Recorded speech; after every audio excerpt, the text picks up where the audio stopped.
I'm very confused as to who created this and what their train of thought was. Okay, Andrew. Okay, the birth of the abyss. Listen to this bullshit.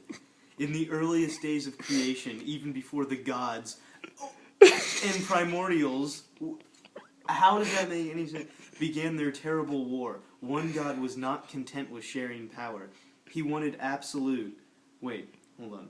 Wait, okay, so in the earliest days of creation, even before the gods, one god was not content with sharing power. He wanted absolute control over the universe. This god, whose name is spoken only in panicked whispers, sought a source of power he could use to gain total dominion over the unfolding realms of creation. Okay, that's perfectly reasonable. But somewhere in the infinite expanse of space, he found the weapon he sought in the form of a tiny shard of utter evil. Okay?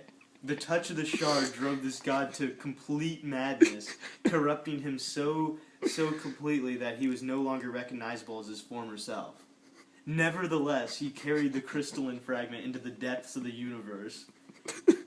Okay? Into the lowest reaches of the primordial vastness that would one day become the elemental chaos, whatever the fuck that is, and planted it there.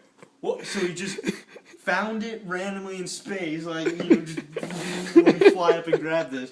Some crystal that nobody created, grabbed it, went insane, brought it somewhere else in the universe to some area with the depths of the universe, where the place would one day become the elemental chaos, and just left it there. And then evil took root like a foul seed of corruption.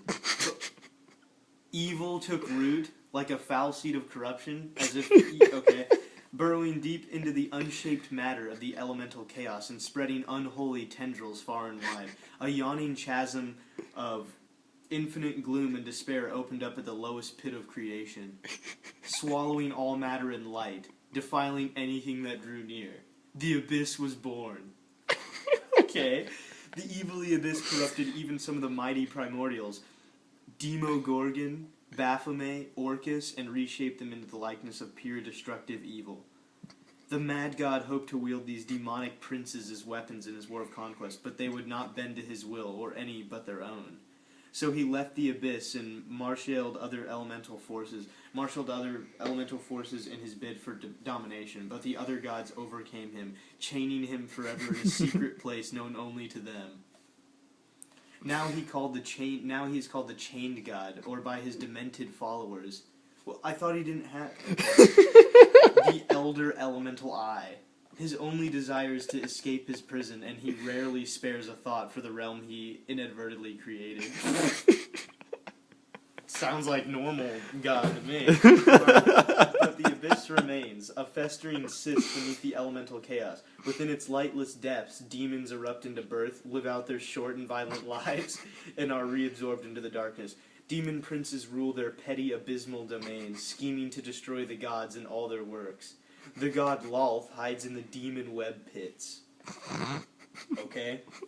Corrupted and perhaps driven mad by the same power that shattered the Chained God and made the first demon princes.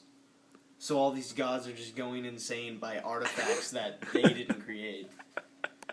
And somewhere far beneath all of the imagining, the crystalline heart of the abyss still beats its unceasing cadence of evil.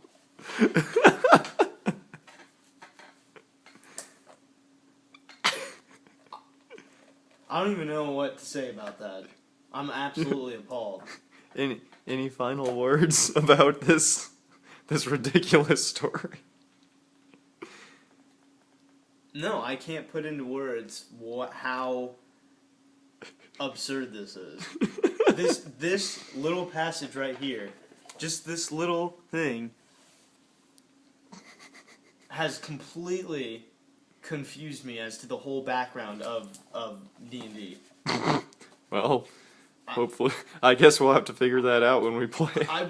I hope Corey can explain some of this. If Corey doesn't know this, then nobody does, because this is,